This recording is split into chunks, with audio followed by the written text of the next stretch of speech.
नमस्कार मित्रों, ये जो मेरा वीडियो है वो क्लैश ऑफ सिविलाइजेशंस से रिलेटेड है। मतलब कि क्लैश ऑफ सिविलाइजेशंस का इंडिया से, प्रेजेंट डे इंडिया से किस तरह से लेना देना है।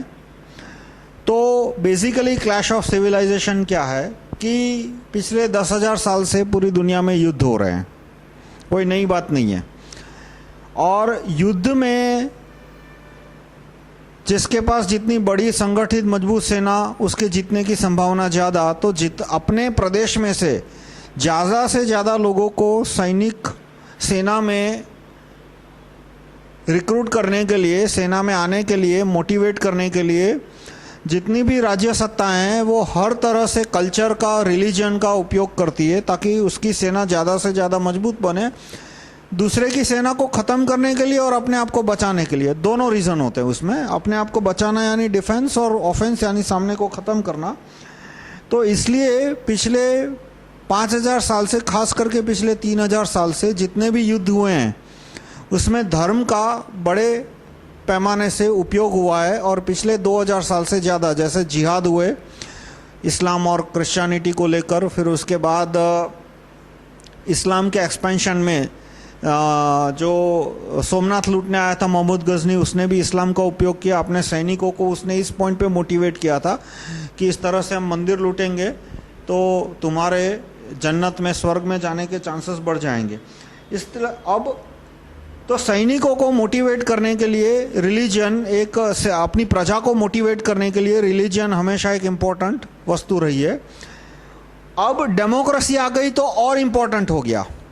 डेमोक्रेसी में युद्ध में जाने के लिए करोड़ों लोगों की सहमति, प्रत्यक्ष या अप्रत्यक्ष सहमति लेना ज़रूरी है। इसलिए कल्चरल एस्पेक्ट, फिर वो वे ऑफ लाइफ हो या रिलीजन हो, उसको पॉलिटिक्स ऑफ वॉर में उसको लाना और ज़रूरी हो गया है। इसलिए वो आ गई है। अब आ गई है तो हम क्या कर सकते हैं, हमारे पास क्या क्या ऑप्शन है, उससे रिलेटेड ये वीडियो है। तो वर्ल्ड में जहाँ तक हमारा लेना देना है, वर्ल्ड में तो 50 ग्रुप है, पर जहाँ तक हमारा लेना देना है मैंने 5 मेन ग्रुप्स को यहाँ पे रखा है। एक है अमेरिका या नाटो कंट्रीज़। अमेरिका या नाटो कंट्रीज़ यानी अमेरिका, ब्रिटेन, फ्रांस, वो आज की तारीख में एक ब्लॉक है। जब इंटरनेशनल वॉर पॉलिटिक्स की बात आती है तो ये सारे देश एक हो जाते हैं, यूएसए, यूके, तो उसको मैं यूएसए और नाटो कहता हूँ। फिर दूसरा है चाइना, एक वो भी हमारे लिए इश्यू है, चाइना। फिर रशिया, जो कि हमारा किसी भी एंगल से दुश्मन नहीं है और बाय एंड लार्ज एक मित्र देश रहा है, पर हर कीमत पे, हर मुद्दे पे हमारी मदद करेगा वो भी ज़रूरी नहीं है। अब तक उसने हमारी मदद की, जैसे भारत पाकिस्तान के युद्ध में मदद की थी। 1962 में हमारी मदद नहीं की, लेकिन फाइनली चीन को दबाने में रशिया का थोड़ा हाथ रहा था। तो एक रशिया है। दूसरा Islamist country, Saudi Arabia, Iran वगैरह, उनके आपस के झगड़े हैं। ईरान आज हमारा मित्र है लेकिन लॉन्ग टर्म फ्रेंड कभी नहीं रहा, रह भी नहीं सकता, क्योंकि उनका एक मकसद है कि भाई वहाँ के जो अमीर लोग हैं उनका, आम आदमी का तो ऐसा कोई मकसद नहीं होता, पर वहाँ के जो सऊदी अरेबिया के शेख हैं उनका ये मकसद है कि पूरे विश्व में, पूरे भारत में, पूरे विश्व में सारे धर्म को ख़त्म कर दो, इस्लामी होना चाहिए और एकमात्र धर्म। वैसे परिस्थिति तो ये है कि 20 साल के अंदर इराक में से, सऊदी अरेबिया में से इस्लाम ख़त्म हो जाएगा, वहाँ ईसाई धर्म आ जाएगा। लेकिन अभी भी ये लोग इस सपने में जीते हैं कि हमें पूरे भारत में इस्लाम लाना है। इसलिए वो एक, और उनके पास ताकत है और उनके पास इंडिया में बेस भी है, उनके पास पेट्रोल है, पैसा है, इंडिया में बेस है, इसलिए वो हमारे लिए इश्यू है। अभी ऐसे कोई आदमी मैक्सिको में होते तो हमको भी कोई प्रॉब्लम नहीं था, ना उनके पास इतनी ताकत है, ना उनके पास इंडिया में बेस है, लेकिन इनके पास है। और 5वां ग्रुप है, वो है भारत के राष्ट्रवादी, भारत के स्वदेशी और हिंदूवादी। ये 3 में काफ़ी ओवरलैप है पर एक नहीं है, क्योंकि बहुत सारे हिंदूवादी है वो स्वदेशी से दूर भागते हैं। जैसे आप विश्व हिंदू परिषद के या बजरंग दल के कार्यकर्ताओं से कहोगे तो उनको स्वदेशी की बात अच्छी लगेगी, लेकिन वो कहोगे कि भाई ये मल्टीनेशनल कंपनियों के खिलाफ ये कैंपेन कर रहे हैं, तो वो कहेंगे नहीं हमारा काम है, मतलब हमारे नेताओं ने कहा है कि हमारे संस्था का एकमात्र काम है हिंदू धर्म की रक्षा करना, तो मल्टीनेशनल कंपनियों की लड़ाई आप खुद अलग से लड़ो, हम इसमें इंटरेस्ट नहीं लेंगे। वो स्वदेशी को पसंद करते हैं, लेकिन कैंपेन की बात आएगी तो पीछे हट जाएंगे। इसी तरह से जो राष्ट्रवादी है वो कभी कभी हिंदूवादी से क्यों नहीं उनकी हमेशा अलाइन होते, क्योंकि हिंदूवादी है वो कभी कभी इस्लाम और क्रिश्चियनिटी के खिलाफ भी होते हैं। जो होना चाहिए, एक बहुत बड़ा अंतर है इस्लामिस्ट और इस्लाम, इसमें बहुत बड़ा जमीन आसमान का अंतर है, ये बहुत ध्यान रखने की ज़रूरत है। मुस्लिम यानी कि कोई आदमी अपने जीवन में इस्लाम फॉलो कर रहा है, और इस्लामिस्ट का अर्थ होता है कि वो चाहता है कि भाई दुनिया में सारे धर्म खत्म कर दो, सिर्फ इस्लाम ही होना चाहिए। इसमें जमीन आसमान का फर्क है। और इसी तरह से क्रिश्चियनिस्ट एक शब्द होता है और क्रिश्चियन, वो दोनों में जमीन आसमान का फर्क है। जैसे केरल के क्रिश्चियन है वो ज़्यादा कन्वर्जन में बिलीव नहीं करेंगे, सीरियन ऑर्थोडॉक्स चर्च है, वो लोगों को इतना पैसा देते हैं या दबाव डालते हैं, ऐसा नहीं करते। वो अपना क्रिश्चियनिटी प्रैक्टिस करते हैं और हिंदुओं और बाकी जो केरल में मुस्लिम है उनके साथ भी को एग्जिस्ट करते हैं। लेकिन जो अभी सदर्न बैप्टिस्ट अमेरिका के और वो सब है, वो क्रिश्चियनिस्ट है, यानी कि वो कहते हैं कि दुनिया में सारे धर्म खत्म कर दो, क्रिश्चियनिटी एकमात्र धर्म होना चाहिए। तो जो हिंदूवादी है वो बिना मतलब का कभी कभी ऑर्डिनरी मुस्लिम और ऑर्डिनरी क्रिश्चियन के क्यों खिलाफ बोलते हैं, क्योंकि उनको ये दो कंसेप्ट उन्होंने ठीक से स्टडी नहीं किए कि मुस्लिम अलग है और इस्लामिस्ट अलग है। तेवर दिखाने चाहिए सिर्फ इस्लामिस्ट को, लड़ाई करनी चाहिए सिर्फ इस्लामिस्ट के खिलाफ, मुस्लिम के खिलाफ नहीं करनी चाहिए। सिर्फ क्रिश्चियनिस्ट के खिलाफ लड़ाई करनी चाहिए, मिशनरी के खिलाफ, ऑर्डिनरी क्रिश्चियन के सामने नहीं करनी चाहिए। और इसलिए कभी कभी हिंदूवादी और राष्ट्रवादी है वो अलाइन नहीं होते, एक से एक लाइन में नहीं आते। पर बाय एंड लार्ज ये एक पांचवा ग्रुप है जो कि भारत का हित इच्छता है, भारत का हित प्रोटेक्ट करना चाहता है। तो ये 5 ग्रुप है। एक तो America, NATO, China, Russia, Islamist.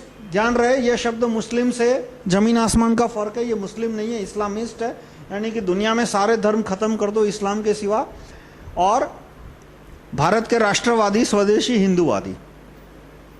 Bharat की सबसे बड़ी समस्या ये है कि ये 3 बिना मतलब के एक दूसरे से मिसअंडरस्टैंडिंग रखते हैं। ये 3 यदि अपनी अपनी अंडरस्टैंडिंग क्लियर करे इंफॉर्मेशन के द्वारा, अध्ययन करके इंफॉर्मेशन लेके, तो भारत की जो राष्ट्रवादी, स्वदेशी और हिंदूवादी मूवमेंट है वो तीनों मजबूत हो सकती है।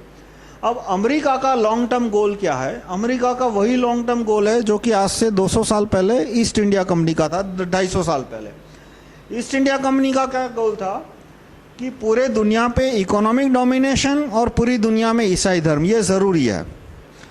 अक्सर कहा जाता है कि जो भारत के जो पेड हिस्टोरियन है, थापर वगैरह, रोमिला थापर और वो सब, वो कहते हैं कि ईस्ट इंडिया कंपनी को सिर्फ पैसे में इंटरेस्ट था, हुकूमत में इंटरेस्ट था, उनको हिंदू धर्म या इस्लाम ख़त्म करने में इंटरेस्ट नहीं था, क्रिश्चियनिटी फैलाने में इंटरेस्ट नहीं था। वो गलत है।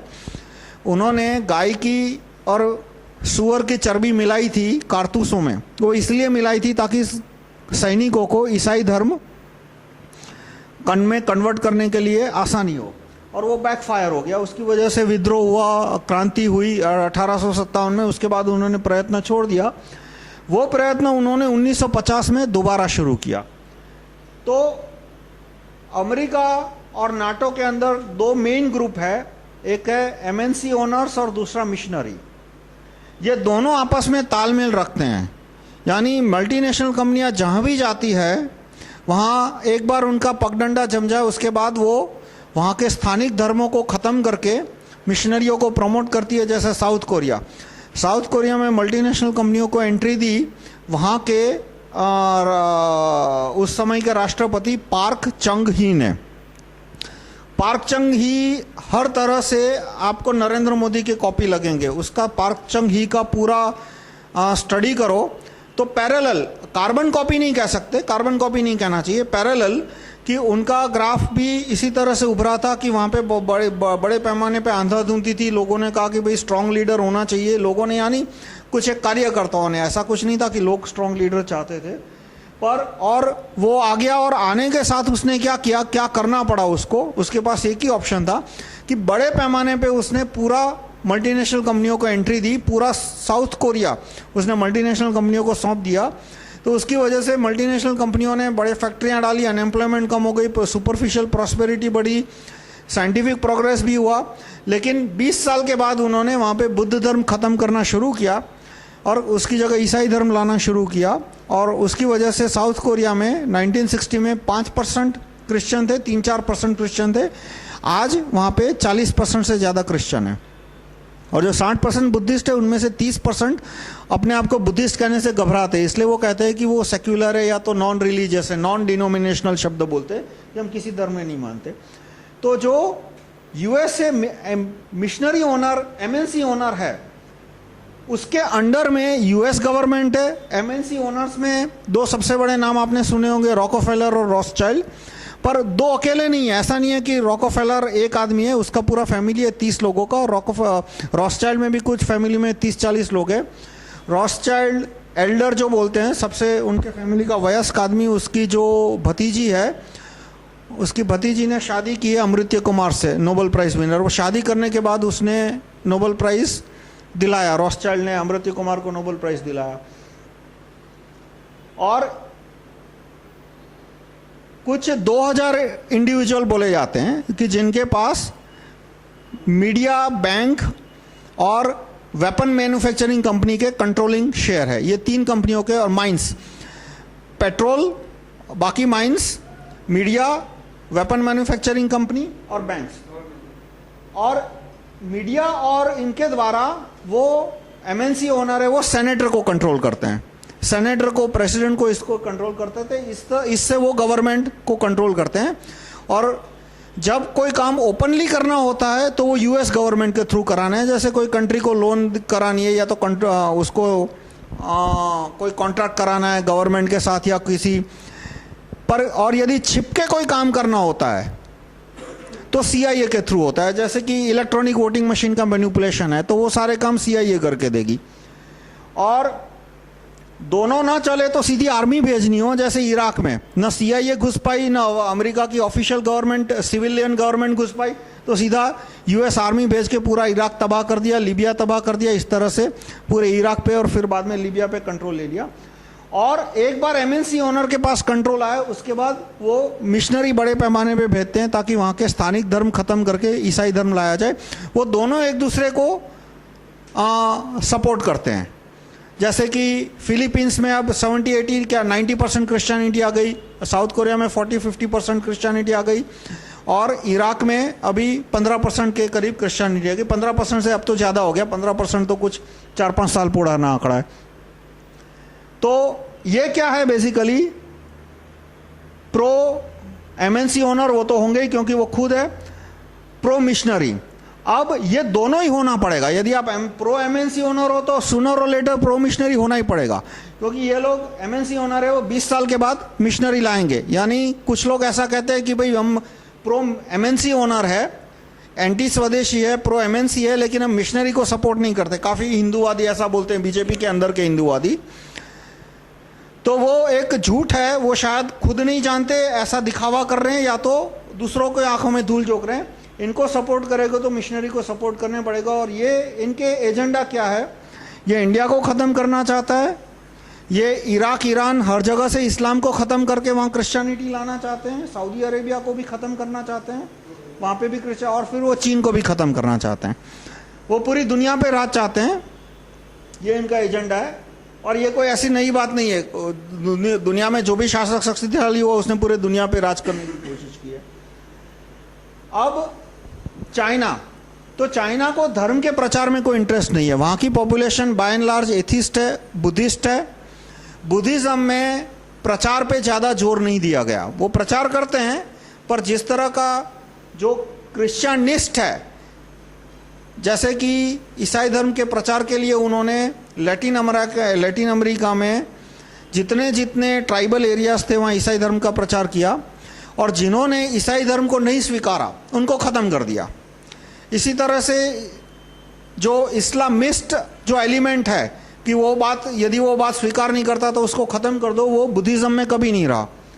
तो इसलिए चाइना के अंदर वो एथिस्ट है, इसलिए रिलीजन का प्रचार करने का उनका कोई एंगल नहीं है। वो ऑब्वियसली प्रो चाइना है, वो एंटी मिशनरी ओनर है, क्योंकि मिशनरी एमएनसी ओनर है, वो चाइना को ख़त्म करना चाहते हैं, इसलिए उनको एंटी एमएनसी ओनर बनना पड़ेगा। वो एंटी मिशनरी भी है चाइना में मिशनरियों पे बहुत रोक है, क्योंकि मिशनरी है वो वहाँ पे ईसाई धर्म लाने के बाद वहाँ की चाइना की पूरी इलीट है उसको ख़त्म करना चाहते हैं। मतलब वो ईसाई धर्म लाने के बाद सीधा वेस्टर्न एमएनसी ओनर से उनको चाइना में घुस लाने की करेंगे। वो एंटी इंडिया भी है, 2 रीज़न से एंटी इंडिया है कि यदि इंडिया को तोड़ देता है चाइना तो जितना एक्सपोर्ट मार्केट इंडिया का है वो चाइना के हाथ में आ जाएगा। दूसरा, चाइना खुद चाहता है कि यदि नॉर्थ ईस्ट का एरिया इंडिया के हाथ में आ रहा है, चाइना के हाथ में आ जाए नॉर्थ ईस्ट में, तो नॉर्थ ईस्ट में 45,000 मेगावाट का हाइड्रो इलेक्ट्रिसिटी पोटेंशियल है, प्लस वहाँ पे आसाम में बहुत सारा क्रूड ऑयल है। तो इसलिए चाइना पिछले 50-60 साल से एंटी इंडिया रहा है। अब मैं आपको बताऊंगा कि वो शॉर्ट टर्म में प्रो इस्लामिस्ट क्यों होगा। प्रो इस्लामिस्ट यानी वो सऊदी अरेबिया को, ईरान को क्यों उसको मदद करनी पड़ेगी, हालांकि उसको लॉन्ग टर्म में दोनों एक दूसरे के दुश्मन हैं।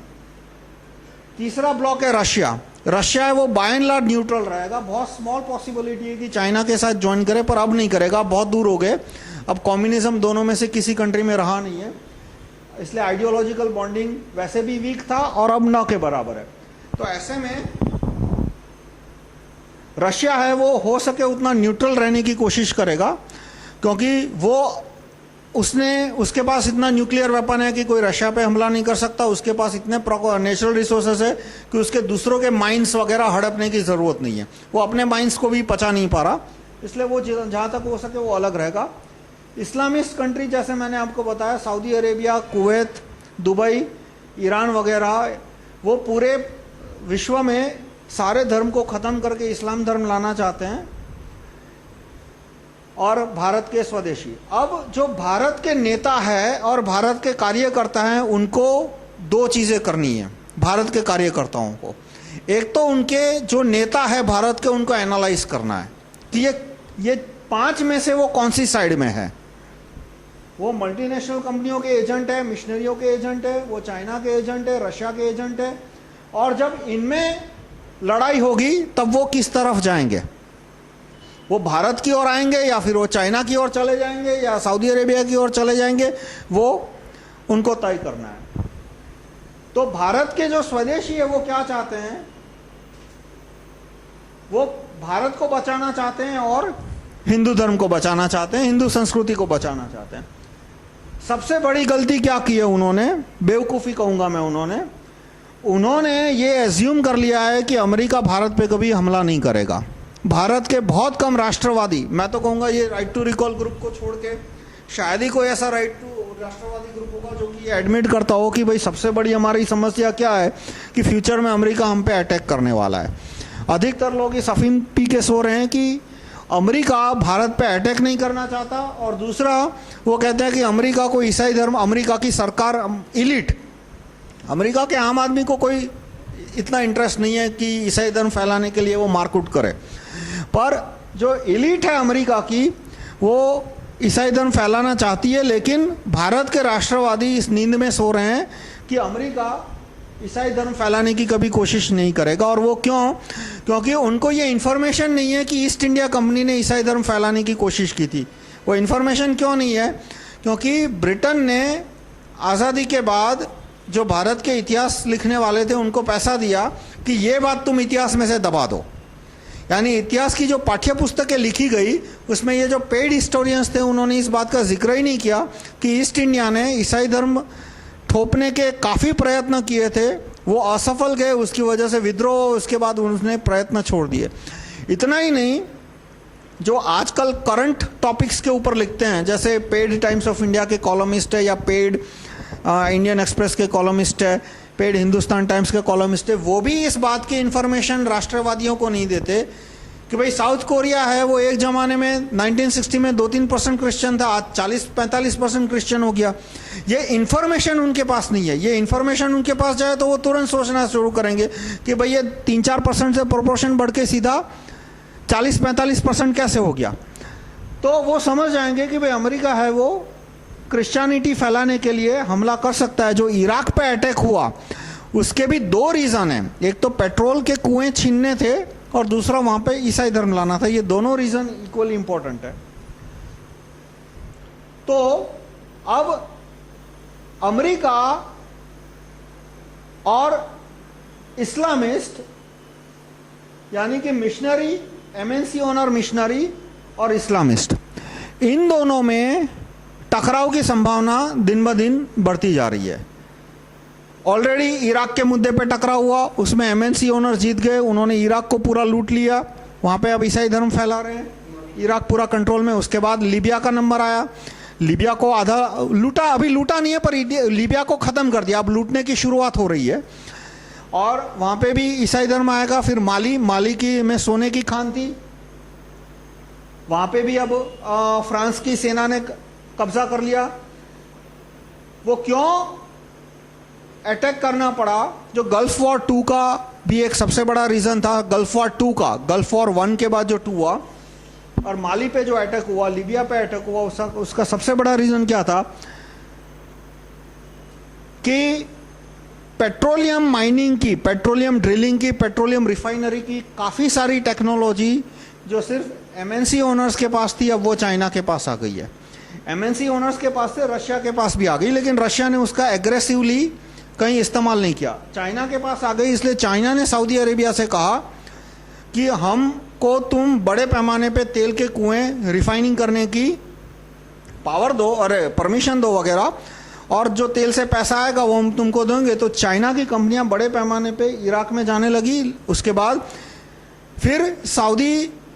फिर सदाम हुसैन ने कहा कि वहाँ से जो पेट्रोल निकलेगा वो पेट्रो दिनार यानी कि डॉलर में या यूरो में नहीं बेचेगा, पेट्रो दिनार में बेचेगा। पेट्रो दिनार करके एक वो अलग करेंसी बनाएगा, या तो वो सोने या चांदी में बेचेगा, तो उससे डॉलर की वैल्यू ख़त्म हो जाती।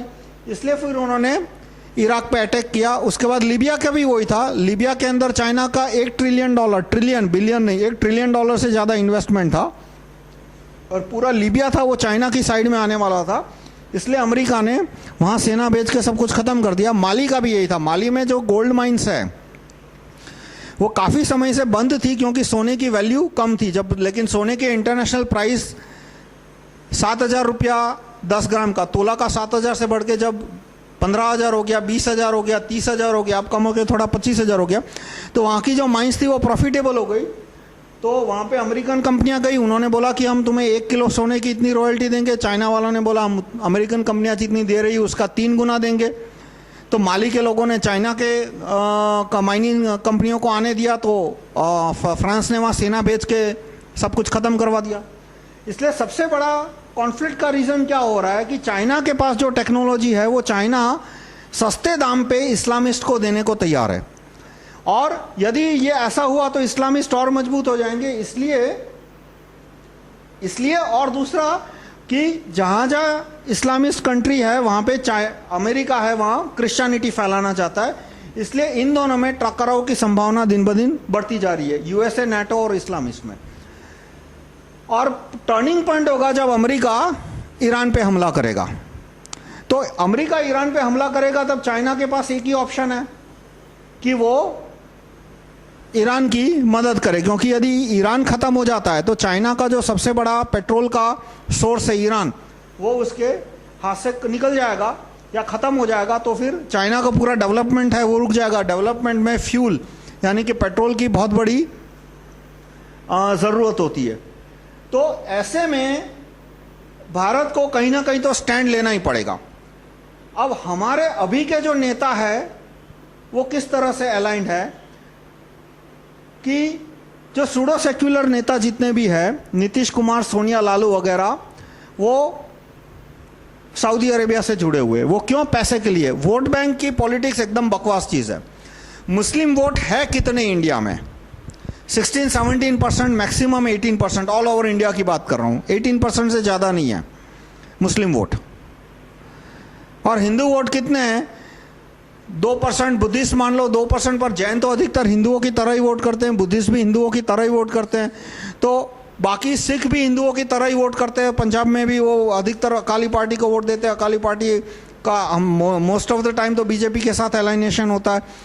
तो इस तरह से जो हिंदू वोट है वो 82% है।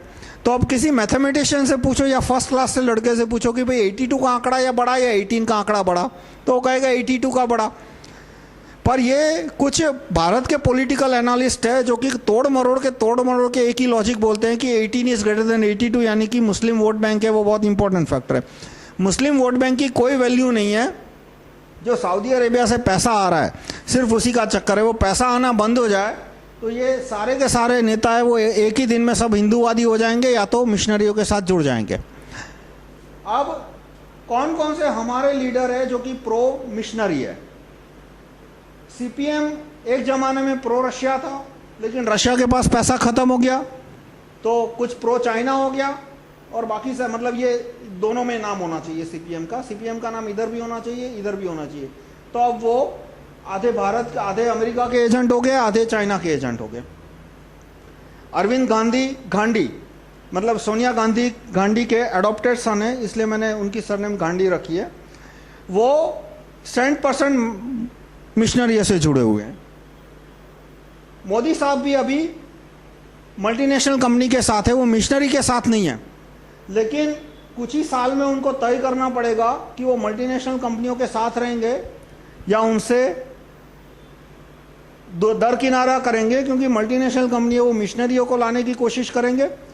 या तो एक समझौता इस तरह से हो जाए कि मल्टीनेशनल कंपनियां हैं वो कहेगी कि भाई हम 20 साल तक मिशनरियों को नहीं लाएंगे, तो 20 साल तक दोस्ती चलेगी, उसके बाद मिशनरी आएंगे। पर जो आज की तारीख में वो मल्टीनेशनल कंपनियों के साथ है तो इनडायरेक्टली वो मिशनरियों के साथ है, और इसलिए भले वो चाहे या ना चाहे लेकिन इनडायरेक्टली वो एंटी इंडिया है और एंटी चाइनीज और एंटी, ये तीन में तो मुझे कोई प्रॉब्लम नहीं है। यदि कोई एंटी इस्लामिस्ट है या anti Saudi Arabia anti Chinese है तो मुझे कोई प्रॉब्लम नहीं है। पर अभी उनका एक पॉलिसी ट्रेंड क्यों एंटी इंडिया है? क्योंकि उनका एक पॉलिसी ट्रेंड अभी प्रो एमएनसी ओनर है। अब सोनिया जी है वो दोनों साइड पे प्रो मिशनरी भी है, प्रो एमएनसी ओनर भी है, और साथ साथ में वो प्रो इस्लामिस्ट भी है। वो क्यों, और वो क्यों ज्यादा दिन नहीं चलेगा आज की तारीख में और ज्यादा दिन नहीं चलेगा? इसी तरह से नीतीश कुमार है वो प्रो मिशनरी भी है, मुलायम है वो प्रो मिशनरी भी है, लालू है वो प्रो मिशनरी भी है, वो प्रो एमएनसी ओनर भी है मुलायम सिंह।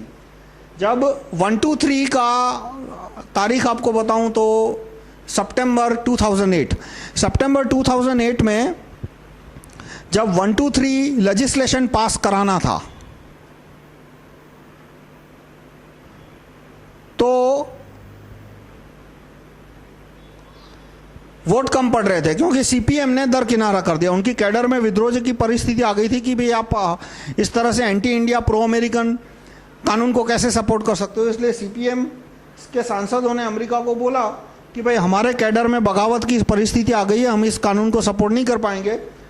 तो मल्टीनेशनल कंपनियों ने मुलायम को फ़ोन किया कि आपको सपोर्ट करना है, जो भी पैसा वैसा दिया होगा वो तो होता ही है, उसमें कोई प्रॉब्लम नहीं होती। पर मुलायम सिंह के जो 25 के 35 मैं भूल गया 30-35 एमपी थे, सारे सांसदों ने अमेरिका को जो 1, 2, 3 लेजिस्लेशन चाहिए था उसको फेवर में वोटिंग की। तो ये जितने लीडर जो प्रो सऊदी अरेबिया है, pseudo secular leader, pro Islamist है और एंटी इंडिया है, एंटी हिंदू है, एंटी स्वदेशी है, वो आज की तारीख में प्रो एमएनसी ओनर और प्रो मिशनरी भी है। क्यों? क्योंकि इन दोनों में जो संघर्ष है वो इतना तीव्र नहीं हुआ, लेकिन जब इन दोनों में युद्ध हो जाएगा, मतलब कि अमेरिका जब ईरान पे अटैक करेगा, तब ये जितने भी लीडर है वो सारे के सारे, ये जितने भी लीडर जो आज इधर भी और इधर भी, वो सब इधर आ जाएंगे।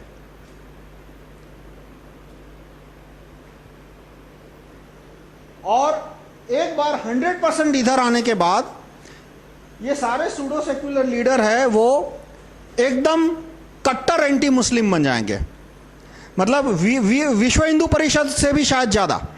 आज की तारीख में वो इस्लाम के फेवर में जितना भी बोलना हो बोले, लेकिन एक बार अमेरिका से जब ऑर्डर आएगा कि आज से तुमको 100% एंटी इस्लाम बोलना है, ये सारे के सारे लीडर कट्टर एंटी मुस्लिम बन जाएंगे और बड़े पैमाने पे एक एंटी मुस्लिम स्टैंड ले लेंगे। ये जो मैंने कमेंट किया मेरे फेसबुक आर्टिकल में लिखेगा कि वो इतने एंटी इस्लाम बन जाएंगे, इतने एंटी मुस्लिम बन जाएंगे कि उस समय वीएचपी, बजरंग दल, आरएसएस ये सब सेक्युलर दिखने लगेंगे। अब ये पूरी जो खिचड़ी है वो अपने अपने स्वार्थ से पकाएंगे। ऐसे में हम क्या कर सकते हैं? हम यानी भारत के राष्ट्रवादी, स्वदेशी, हिंदूवादी। तो एक बात तो हम इन देशों को खत्म नहीं करना चाहते, हम सिर्फ अपने आप को बचाना चाहते हैं। हमारे पास ताकत भी नहीं है कि इनको खत्म कर सके, इनमें से किसी को। आज की तारीख में तो शायद हमारे पास अपने आप को बचाने की ताकत भी नहीं है, जो कि कारगिल के युद्ध में साबित भी हो गया कि कारगिल के युद्ध में अमेरिका ने फ्रांस ने जब हमको लेसर गाइडेड मिसाइल दिए तभी हम पाकिस्तान को हरा पाए, वरना हम अपने बलबूते पे तो हराने के पाकिस्तान के घुसपैठिए जो भारत में घुस आए थे, हम उनको अपने ताकत पे निकालने में असमर्थ थे। तो हम सिर्फ अपने आप को बचाना चाहते हैं। तो इसमें हम यानी कि भारत के राष्ट्रवादी, स्वदेशी, हिंदूवादी, पहले हमें ये इस बात पे विचार करना पड़ेगा कि अमेरिका ने इराक पे अटैक किया, लीबिया पे किया, माली पे किया, ईरान पे करने वाला है, तो हम पे क्यों नहीं कर सकता? लोकशाही भाई भाई, डेमोक्रेसी भाई भाई, ये सब बकवास है। क्योंकि हम उनके कॉल सेंटर चलाते हैं इसलिए हम पे अटैक नहीं करेगा, हम उनके लिए सॉफ्टवेयर लिखते हैं, ग्राफिकल यूजर इंटरफेस बनाते हैं इसलिए वो हम पे अटैक नहीं करेगा। ये सारे दिल खुश करने के और मन बहलाने की बात है। दूसरा, अमेरिका ने ईसाई धर्म के प्रचार के लिए कुछ नहीं किया, ये बात हमें अध्ययन करनी पड़ेगी। कुछ नहीं किया था तो फिर साउथ कोरिया में कैसे ईसाई धर्म 5% से लेकर 45% हो गया 20 साल 25 साल के अंदर? ये चीज समझने के बाद भारत के राष्ट्रवादी, स्वदेशी, उनको तय करना पड़ेगा कि अमेरिका के मल्टीनेशनल और मिशनरी के बारे में उनका क्या ओपिनियन है। दूसरा, यदि ये स्वदेशी के लिए खास अप्लाई होता है कि वो एंटी मिशनरी ओनर है, स्वदेशी वो तो ऑलरेडी है, पर मिशनरी के बारे में वो कंफ्यूजन में है कि भाई हमें मिशनरियों के खिलाफ क्यों जाना चाहिए। हिंदूवादी जो स्टैंड लेते हैं कि भाई हमें मिशनरियों के खिलाफ जाना चाहिए, हमें एमएनसी ओनर के खिलाफ नहीं जाना चाहिए। इसी तरह से स्वदेशी में कंफ्यूजन है कि हमें सिर्फ एमएनसी ओनर के खिलाफ जाना चाहिए, हमें मिशनरियों के खिलाफ कुछ नहीं बोलना चाहिए। इन दोनों को इस बात को समझने की कोशिश करनी पड़ेगी कि तुम एक के खिलाफ हो तो ऑटोमेटिकली दूसरे के खिलाफ होगे, क्योंकि ये दोनों अपने आप को जुड़वा भाई समझते हैं। इन दोनों की इतनी गहरी पार्टनरशिप है कि आप इसको नुकसान पहुंचाने की कोशिश करोगे तो ये तुम्हें नुकसान पहुंचाएगा, आप इसको नुकसान पहुंचाने की कोशिश करोगे तो एमएनसी ओनर तुमको नुकसान पहुंचाने की कोशिश करेंगे। इसलिए एक के खिलाफ हो गए यानी ऑटोमेटिकली दूसरे के खिलाफ हो गए। और ऑटोमेटिकली यदि तुम प्रो इंडिया हो तो तुम प्रो एंटी पाकिस्तान हो गए, क्योंकि पाकिस्तान भारत को ख़त्म करना चाहता है। एंटी चाइना हो गए, क्योंकि चाइना आज की तारीख में भारत को ख़त्म करना चाहता है। जिस दिन चाइना अपना ये इंटेंशन छोड़ दे कि उसे भारत को ख़त्म नहीं करना, उस दिन हमें एंटी चाइना बनने की ज़रूरत नहीं है। पाकिस्तान मेरे ख्याल से ये इंटेंशन कभी ख़त्म नहीं करेगा। पाकिस्तान 100 बार ख़त्म हो जाएगा लेकिन वो हिंदुस्तान को ख़त्म करने का उसका इंटेंशन है, वो नहीं छोड़ेगा। यानी एंटी पाकिस्तान तो आज की तारीख में होना पड़ेगा और शायद 10 जन्म तक रहना ही पड़ेगा हमें। इसी तरह से एंटी सऊदी अरेबिया रहना पड़ेगा, क्योंकि सऊदी अरेबिया ये अपना सपना कभी नहीं छोड़ने वाला कि पूरे इस विश्व में उसको इस्लाम चाहिए, बाकी सारे धर्मों को ख़त्म करना है। और इसी तरह से हमको एंटी एमएनसी ओनर और एंटी मिशनरी बनना पड़ेगा, क्योंकि एंटी एमएनसी ओनर जिस दिन ये अपना ख्वाब छोड़ देंगे पूरी दुनिया को कंट्रोल करने का, उस दिन हमारी उनसे दुश्मनी कम हो जाएगी, ख़त्म हो जाएगी। पर आज की तारीख में वो अपना ख्वाब नहीं छोड़ना चाहते। आज की तारीख में वो पूरी दुनिया को गुलाम बनाना चाहते हैं। आज की तारीख में ये मिशनरी है, वो सारे धर्मों को ख़त्म करके ईसाई धर्म लाना चाहते हैं। जो पोप है उससे 2 पोप पहले, ये अभी जो पोप है उससे पोप पहले थे बेनेडिक्ट, उससे पहले थे पोप पॉल। उन्होंने भारत में स्पीच दे में अपनी भारत में आए थे, तब उन्होंने स्पीच में कहा था कि फर्स्ट मिलियनियम यानी पहले 1000 साल में हमने पूरे यूरोप में ईसाई धर्म लाया। सेकंड मिलियनियम में हमने लैटिन अमेरिका और अफ्रीका में ईसाई धर्म लाया। थर्ड मिलियनियम में हम पूरे एशिया में ईसाई धर्म फैलाएंगे। पूरे एशिया में ईसाई धर्म फैलाएंगे, उसका मतलब क्या हुआ कि एशिया में हिंदू धर्म, बुद्ध धर्म और इस्लाम है उसको ख़त्म कर देंगे। और ये उन्होंने अपनी पब्लिक स्पीच में कहा था। यानी यदि आप स्वदेशी हो या आप हिंदूवादी या भारतीय राष्ट्रवादी हो तो एंटी मिशनरी बनने के सिवा कोई ऑप्शन नहीं है। अब इसमें एक खास चीज़ ये इंपॉर्टेंट है कि if you are pro India तो you need not become anti Islam और एंटी मुस्लिम और एंटी क्रिश्चियनिटी। इन धर्मों से हमें कोई दुश्मनी नहीं है। मिशनरी है वो कहते हैं कि हमें सारे दुनिया से सारे धर्म खत्म कर देने, ईसाई धर्म लाना है, लेकिन क्रिश्चियनिटी से कोई दुश्मनी रखने की ज़रूरत नहीं। ये सब इंटरप्रिटेशन के मुद्दे हैं। इस्लाम के बहुत सारे लिबरल इंटरप्रिटेशन है कि जिसमें कुरान में लिखा है कि भाई तुम्हें तुम्हारा धर्म मुबारक, हमें हमारा धर्म मुबारक। कुरान में ये भी लिखा है कि जहाँ पे मंदिर है या कोई और पूजा का स्थल है, चर्च वगैरह, उसको तोड़ के मस्जिद नहीं बना सकते। लेकिन जिसको कट्टरवाद फैलाना है वो इसका उल्टा इंटरप्रिटेशन करते हैं, या तो उसको उस पर्टिकुलर श्लोक को या शूरा को नज़रअंदाज कर देंगे और कट्टर इस्लाम रखेंगे। तो हमें जो प्रो इंडिया है उनको इस्लाम, क्रिश्चियनिटी या मुस्लिम या क्रिश्चियनिटी, सॉरी मुस्लिम, क्रिश्चियन, इस्लाम और क्रिश्चियनिटी, ये चार चीज़ों से किसी प्रकार की दुश्मनी रखने की ज़रूरत नहीं है, रखनी भी नहीं चाहिए। उसको दुश्मनी रखनी है सिर्फ इस्लामिस्ट से और क्रिश्चियनिस्ट से, ये दो ही चीज़ों से दुश्मनी रखनी है। पर ये दो चीज़ों से दुश्मनी रखनी पड़ेगी। We have nothing against Islam and Christianity, ये दो चीज़ों में से भी हमको कोई लेना देना नहीं है। हमको अपनी रक्षा करनी है MNC owner, missionary, Saudi Arabia, Pakistan और चाइना से कब तक? जब तक कि वो हमसे दुश्मनी ना छोड़ दे तब तक। जब तक वो दुश्मनी रखते हैं तब तक हमें उनसे दुश्मनी रखने का कोई दुश्मनी रखनी पड़ेगी। अब आप सारे लीडर को एनालाइज करो तो आप देखोगे कि हर एक में बड़ी और छोटी और बहुत बड़ी कमियां हैं। ये सारे आज की तारीख में जो सूडो सेक्युलर लीडर है वो इस्लामिस्ट के साथ मिले हुए हैं, एमएनसी ओनर के साथ मिले हुए हैं, मिशनरी के साथ मिले हुए हैं। अरविंद भाई है वो सेंट% फोर्ड फाउंडेशन के एजेंट है, वो मिशनरियों से मिले हुए हैं, एमएनसी ओनर से मिले हुए हैं। और वो क्यों बांग्लादेशियों को सपोर्ट करते हैं? अरविंद गांधी है वो इनसे भी मिले हुए हैं। किस सेंस में कि ये नीतीश कुमार, सोनिया लालू वो तो सीधा सऊदी अरेबिया से पैसा लेते हैं। अरविंद गांधी है वो पैसा नहीं लेते क्योंकि उनको एक अच्छी इमेज मेंटेन करनी है। पर वो फिर भी बांग्लादेशियों के खिलाफ क्यों नहीं बोलते? क्योंकि उनको MDTV जैसी पेड MDTV जैसी टीवी चैनलों का सपोर्ट चाहिए। अब MDTV को पैसा कहाँ से आता है? सऊदी अरेबिया से आता है, इसलिए वो देखते हैं। और इस तरह से बहुत सारे, जैसे पेड इंडियन एक्सप्रेस को पैसा सऊदी अरेबिया से आता है, बहुत सारे टीवी चैनल है, न्यूज़पेपर है जिनको सऊदी अरेबिया से पैसा आता है। इसलिए अरविंद गांधी देखते हैं कि भाई मैंने बांग्लादेशियों के खिलाफ बोला तो ये सारे अखबार मुझे सपोर्ट देना कम कर देंगे, बंद कर देंगे, इसलिए वो आज की तारीख में इनसे मिले हुए हैं, बाकी सबसे मिले हुए हैं। इनमें से सबसे अच्छे और कहूँगा सबसे कम खराब मोदी साहब है, नरेंद्र मोदी, कि वो मिशनरियों के खिलाफ है, सऊदी अरेबिया के तो 100% खिलाफ है, एंटी इस्लामिस्ट, चाइना के भी खिलाफ है, लेकिन वो प्रो एमएनसी ओनर है आज की तारीख में। उनकी मजबूरी है क्योंकि मल्टीनेशनल कंपनियों के पास इतने सारे मीडिया है। टाइम्स ऑफ इंडिया पूरा मल्टीनेशनल कंपनियों का गुलाम बन चुका है। इसी तरह से बहुत सारे स्टार टीवी वो मल्टीनेशनल कंपनियों का है, सोनी टीवी वो भी मल्टीनेशनल कंपनियों का है। तो इतने उनको और पॉजिटिव मीडिया कवरेज तो चाहिए ही चाहिए बड़े पैमाने पे।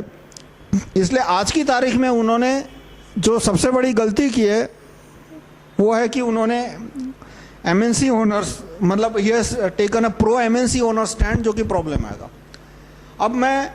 अब इसमें जो राइट टू रिकॉल ग्रुप है वो हर एक डायमेंशन में ठीक उतरता है। रिकॉल लिस्ट या राइट टू रिकॉल ग्रुप, जिसमें मैं आ गया, मेरे सारे कलीग आ गए। We are anti MNC owner. हमने मल्टीनेशनल कंपनियों की भारत में ताकत कम हो उसके लिए काफ़ी सारे कानून प्रपोज किए हैं। मेरी आप बुक डाउनलोड कर सकते हो rahulmehta.com/301.htm से। और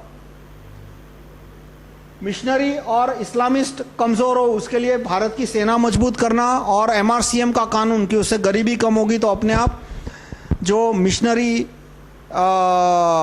हिंदू धर्म ख़त्म करके ईसाई धर्म लाने की कोशिश करते हैं वो कोशिश अपने आप उनकी कमज़ोर हो जाएगी। तो इस तरह से सारे ऐसे कानून जो कि प्रो इंडिया है, प्रो स्वदेशी है, प्रो हिंदूवादी है, वो सारे कानून ने सपोर्ट किया है। और बाकी जो मैं फिर से रिपीट करूंगा कि जो MNC ओनर को सपोर्ट करेंगे उनको आज या कल प्रो मिशनरी होना ही पड़ेगा। जैसे कि अभी नरेंद्र मोदी जी ने ये YMCA young man Christian association के एक इवेंट, एनुअल इवेंट को, मेजर एनुअल इवेंट को उन्होंने इनॉग्रेट किया। अब YMCA का आप वेबसाइट देख लेना, विकिपीडिया पेज देख लेना YMCA का, उसमें लिखा है कि YMCA का मकसद क्या है कि ईसाई धर्म का, जीसस का संदेश विश्व के हर एक युवक तक ले जाना। यानी क्या मतलब हुआ, जीसस का मैसेज हर एक युवक तक ले जाना, यानी हर एक युवक को क्रिश्चियन बनाना, हर एक युवक को, युवती को।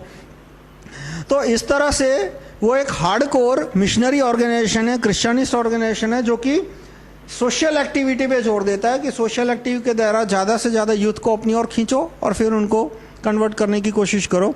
और उस इवेंट का क्यों मोदी साहब को उनकी एनुअल इवेंट को इनॉग्रेट करना पड़ा, क्योंकि मल्टीनेशनल कंपनियों के पास बहुत सारा मीडिया है और उस मीडिया से यदि फेवरेबल कवरेज चाहिए तो मिशनरियों को मदद करनी पड़ेगी, या कम से कम उनका विरोध मत करो। वो मदद करने की बात नहीं करेंगे, वो ये कहेंगे कि इनका हर तक किसी भी एंगल से विरोध नहीं होना चाहिए, बाकी फैलाने का काम वो अपने पैसे पे, अपने बलबूते पे कर लेंगे। तो इस तरह से मैं समराइज़ करूँगा कि पहले आप दुनिया के जो 4 शक्तियाँ हैं उनका अध्ययन करो। MNC ओनर और मिशनरी है वो मिले हुए हैं, वो एक ब्लॉक हो गया। दूसरा ब्लॉक हो गया चाइना, तीसरा ब्लॉक हो गया रशिया जो कि बाय एंड लार्ज अब न्यूट्रल रहने वाला है। चौथा ब्लॉक हो गया ये सऊदी अरेबिया, ईरान, जिनके आपस में झगड़े हैं लेकिन इनमें एक समानता है कि वो पूरे दुनिया में इस्लाम फैलाना चाहता है। और 5वें हम हुए भारत के राष्ट्रवादी स्वदेशी हिंदूवादी, जो कि आपस में अलाइन नहीं हो पाते क्योंकि उनके मिसिंग पीसेस ऑफ इंफॉर्मेशन, हिंदूवादी के पास कुछ इंफॉर्मेशन है जो कि स्वदेशी के पास नहीं है, स्वदेशी के पास इंफॉर्मेशन है जो हिंदूवादी के पास नहीं है, कुछ एक इंफॉर्मेशन जो इंडियन नेशनलिस्ट के पास नहीं है जो कि स्वदेशी के पास है। जैसे बहुत सारे भारत के राष्ट्रवादी ये नहीं समझते, जानते हैं उनके पास इंफॉर्मेशन नहीं है कि हमें क्यों इंपोर्ट कम करने चाहिए। वो कहते हैं कि भाई इंपोर्ट हो रहे हैं तो होने दो, और सस्ती चीज़ें आ रही है, अच्छी चीज़ें आ रही है, पर ये कि भाई इंपोर्ट चलते रहे तो इंडिया का मैन्युफैक्चरिंग खत्म हो जाएगा, मैन्युफैक्चरिंग खत्म हो जाएगा तो वेपन मैन्युफैक्चरिंग खत्म हो जाएगा, और वेपन मैन्युफैक्चरिंग खत्म हो जाएगा तो देश खत्म हो जाएगा। और ये इंफॉर्मेशन दिए जाए तो जो नॉन स्वदेशी नेशनलिस्ट है वो स्वदेशी नेशनलिस्ट बन सकता है। ये काफ़ी कॉम्प्लिकेटेड वीडियो था क्योंकि टॉपिक बहुत कॉम्प्लिकेटेड है। क्लैश ऑफ सिविलाइजेशन, किस तरह से इकोनॉमिक्स को, पॉलिटिक्स ऑफ वॉर, इकोनॉमी और रिलीजन, ये तीनों एक दूसरे से कनेक्टेड है। कनेक्शन किस तरह से आज के इंडिया को अफेक्ट करता है और आज की तारीख में जो प्रो इंडियन एक्टिविस्ट है उनको क्या स्टेप लेने चाहिए, ये सारे टॉपिक मुझे एक वीडियो में डिस्कस करने थे, इसलिए वीडियो थोड़ा कॉम्प्लिकेटेड हो गया। मैं आपको रिक्वेस्ट करूंगा कि मेरा फेसबुक का आर्टिकल है जिसमें मैंने ये सारी चीज़ें एक्सप्लेन करी है, वो भी आप पढ़ें। धन्यवाद।